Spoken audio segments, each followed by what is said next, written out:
அடுத்து தேர்தல் களத்தில் ஆளுங்கட்சியாக கடந்த 5 ஆண்டுகள் ஆட்சியில் இருந்த திராவிட முன்னேற்ற கழகம் அவர்கள் தலைமையிலான ஒரு பெரிய மெகா கூட்டணி அவங்க களத்தில் நிற்கிறாங்க.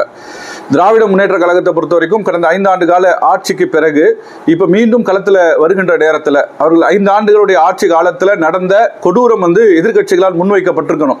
நம்ம திமுகவுக்கு பெரிய ஆதரவாக பேசுவதற்கு நான் வரல. திமுகவிற்கு எதிரான மனநிலை மக்கள்கிட்ட இருக்கா அப்படின்னு கேட்டால் அந்த மனநிலையை உண்டாக்க வேண்டியது எதிர்க்கட்சியினுடைய வேலை.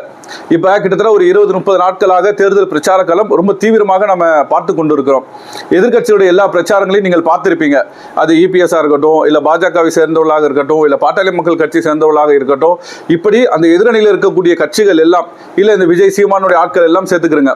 எல்லோரும் இந்த 5 ஆண்டு காலம் 2021 முதலமைச்சராக பொறுப்பேற்ற ஸ்டாலினுடைய ஆட்சி, இப்போ 2026 இந்த 5 ஆண்டுகளில் எவ்வளவு மோசமான நிகழ்வு நடந்திருக்கு என்று பட்டியலிட்ட ஏதேனும் ஒரு சம்பவத்தை கேட்டிருக்கிறீங்களா? ஒன்னே ஒன்று சொல்லுவாங்க, பொதுவாக சட்டம் ஒழுங்கு சரியில்லை அப்படின்னு சொல்லுவாங்க. சட்டம் ஒழுங்கு சரியில்லைன்னா அதற்கு ஒரு நிகழ்வை சொல்லணும். பாமக கூட்டங்களில் பேசுவாங்க, விஜய் கூட்டங்களில் பேசுவார், அதிமுக கூட்டங்களில் பேசுவார், சட்டம் ஒழுங்கும் சீரழிஞ்சு போச்சு அப்படின்னு. உதாரணத்துக்கு சொல்றதா இருந்தா, எடப்பாடி பழனிசாமி முதலமைச்சராக இருக்கும் பொழுது தூத்துக்குடியில் ஒரு போராட்டம் நடக்குது. அந்த போராட்ட களத்தில் 13 பேர் சுட்டு கொல்லப்படுறாங்க. தமிழகத்தில் வரலாற்றில் ரொம்ப கருப்பு நாள்னு சொன்னால் அதுதான். ஏன்னா அவ்வளோ கொடூரமாக அந்த சம்பவம் நடந்திருக்கிறது. காவல்துறையினரால் 13 பேர் சுட்டு கொல்லப்பட்டிருக்கிறாங்க. அந்த கலவரம் பெரிய ஒரு பாதிப்பை ஏற்படுத்தியது. இந்த மாதிரி சட்டம் ஒழுங்கு சீர்குலையக்கூடிய அளவில் நடந்ததுன்னு எதை சொல்ல முடியுதா? பொதுவாக சொல்றாங்க சட்டம் ஒழுங்கு சீர்குலைஞ்சிருக்குன்னு ஒத்த வார்த்தையில் போயிடுவாங்க. அதே மாதிரி பார்த்தீங்கன்னு சொன்னால் பெண்களுக்கு பாதுகாப்பு இல்லை அப்படின்னு சொல்லுவாங்க. பெண்களுக்கு பாதுகாப்பு இல்லை அப்படின்னு சொன்னால் எந்த சம்பவம், அது மாதிரியான சம்பவங்களை பட்டியலிட்டு இதெல்லாம் பெரிய அளவில் மக்களுடைய உள்ளத்தில் நீங்காத வடுவாக இருக்கணும். அப்படி ஒரு தாக்கத்தை ஏற்படுத்திய பெண்களுக்கு பாதுகாப்பு இல்லை அப்படின்னு சொல்றாங்களான்னு கேட்டா, எந்த கூட்டங்கள்ல போய் கேட்டாலும் அண்ணா யூனிவர்சிட்டி அப்படின்னு நிற்பாங்க. அண்ணா யூனிவர்சிட்டியில 5 ஆண்டுகள்ல அது ஒரே ஒரு பெண் துன்புறுத்தப்பட்ட அந்த ஒரு சம்பவத்தை வைத்து ஒட்டுமொத்தமாக தமிழகத்தில் பெண்களுக்கு பாதுகாப்பு இல்லை அப்படின்னு சொல்லி அரசியல் செய்வது என்பது, நமக்கு இவங்களோட வாதங்களை பார்க்கிறோம். திமுகவுடைய சாதனைகள் சொல்றது 2வது விஷயம். எதிர்க்கட்சிகள் திமுகவின் மீது வைக்கக்கூடிய குற்றச்சாட்டுகள் எல்லாமே பார்த்தீங்கன்னு சொன்னா வலுவில்லாமல் இருக்கிறது. பதிலுக்கு பதில் வாதமாக ஏதேனும் ஒரு குற்றச்சாட்டை 5 ஆண்டு காலத்தில் இவ்வளவு பாதகம் மக்களுக்கு ஏற்பட்டிருக்குன்னு சொல்றாங்களான்னு பார்த்தா அப்படி எதுவுமே சொல்லலை. வளமையா பேசுவாங்க, லஞ்சம் இருக்குன்னு, ஊழல் இருக்குன்னு. ஆனால் அப்படி லஞ்ச ஊழல் லாவண்யத்தில் குற்றம் சாட்டப்பட்டு நீதிமன்றத்தில் தண்டனை பெற்று யாராவது இன்னைக்கு சிறையில் இருக்கிறாங்களா? ஏற்கனவே அதிமுக இருந்தாங்களா? அந்த மாதிரி இருந்திருக்கிறாங்களா? ஜெயலலிதா உட்பட, சசிகலா உட்பட குற்றவாளிகளாக நீதிமன்றத்தால் தீர்ப்பளிக்கப்பட்டு சிறைக்கு சென்றவாறு இங்கே எதுவும் இருக்கிறதா? அதுக்கு நாங்கள் ஊழல் செய்யாத பரிசுத்தவான் சொல்லலை. நம்ம இந்த 5 ஆண்டுகளில் பார்க்கிறோம், அப்படி யாரும் குற்ற வழக்குகளில் உள்ள கைது செஞ்சு போகல. அதே மாதிரி சட்டம் ஒழுங்கு சீர்குலைஞ்சிருக்கிறது என்று சொல்லும் அளவிற்கு இங்கே எதுவுமே சட்டம் ஒழுங்கு பாதிக்கப்படலை. அதே நேரத்தில் சட்டம் ஒழுங்கு நிலைநிறுத்தப்பட்டிருக்கிறது. மதுரை திருப்பரங்குன்றம் விவகாரத்தில் இந்த 5 ஆண்டு கால ஆட்சியில் அங்கே ஒரு பெரிய கரும்புலி வந்திருக்கும். அந்த அளவிற்கு பாஜக, சங் பரிவார கூட்டங்கள் எல்லாம் மிகப்பெரிய ஒரு சதி திட்டத்தோடு மதுரைக்கு வந்தார்கள்.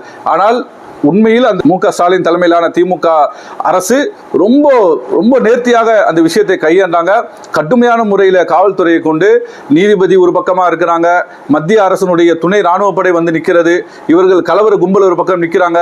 அத்துணை பேரையும் சமாளித்து அங்கு அவ்வளவு பதட்டமான சூழல் இருந்தபோது கூட எந்த விதமான ஒரு பிரச்சனையும் ஏற்படாமல் அமைதி காக்கக்கூடிய, உண்மையில் தமிழகத்திற்கு ஒரு பேர் உண்டு அமைதி பூங்கா, அதை அப்படியே நிலைநிறுத்தக்கூடிய வகையில் ஒரு சவாலாக வந்த ஒரு பிரச்சனையையும் எதிர்கொண்டு ரொம்ப நேர்த்தியாக திருப்பரங்குன்ற விவகாரத்தில் கையாண்டிருக்கிறாங்க. இது சட்டம் ஒழுங்கு மற்ற எல்லா விஷயங்களையும் அற்புதமாக பாதுகாத்திருக்கிறாங்க. எதிர்கட்சியும் பெரிய அளவுக்கு ஆளுங்கட்சிக்கு எதிராக இந்த 5 ஆண்டு காலத்தில் குறை சொல்ல முடியல. அதே மாதிரி பார்த்தீங்கன்னு சொன்னா, பெண்களுக்கு அவர்கள் மாதம் கொடுக்கக்கூடிய தொகையா இருக்கட்டும், பெண்களுக்கு இலவச பேருந்து வசதியா இருக்கட்டும், கல்வித்துறை சார்ந்த வளர்ச்சியா இருக்கட்டும், பொருளாதார ரீதியான வளர்ச்சியா இருக்கட்டும், தொழில்துறை சார்ந்த வளர்ச்சியா இருக்கட்டும், இந்தியாவிலேயே மற்ற மாநிலங்களை ஒப்பிடுகின்ற பொழுது தமிழகம் உயர்ந்து நிற்கிறது. வட மாநிலங்களை ஒப்பிட்டாலும் சரி, தென்னிந்தியாவில் பல மாநிலங்கள் ஒப்பிடுகின்ற நேரத்தில் இந்த தமிழகத்தினுடைய செயல் திட்டங்கள் மேலும் இருக்கிறது.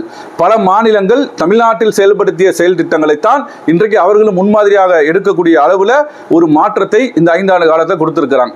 ஏன்னா நீங்கள் தேர்தல் அறிக்கை வாக்குறுதி கொடுத்துருப்பாங்க.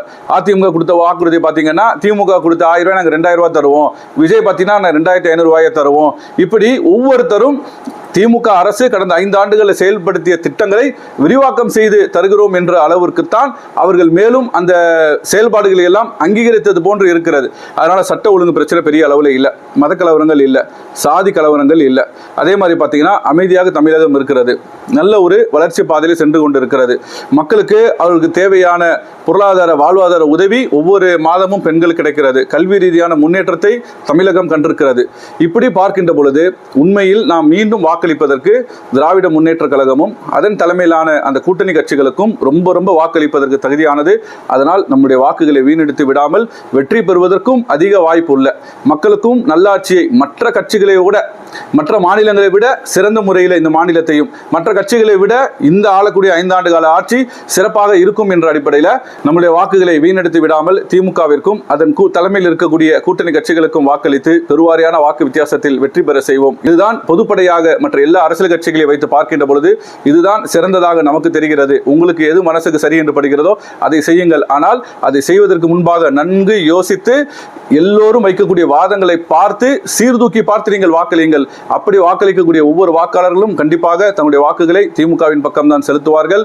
வேறு ரசிகர்களாக சிலர் அவர்களுக்கு வாக்கு அளிக்கலாம், வெவ்வேறு நோக்கங்களுக்காக வேண்டி சிலர் எதிர்த்து வாக்களிக்கலாம். ஆனால் உண்மையில் மாநிலம் சார்ந்த நலன், பாசிசத்திற்கு எதிரான சிந்தனை, சட்டம் ஒழுங்கு மற்ற எல்லா விஷயங்களையும் சிறப்பாக செயல்படுத்திய மாநிலம் என்ற அடிப்படையில் திமுக அரசிற்கு மீண்டும் நாம் வாய்ப்பு அளிக்கலாம்.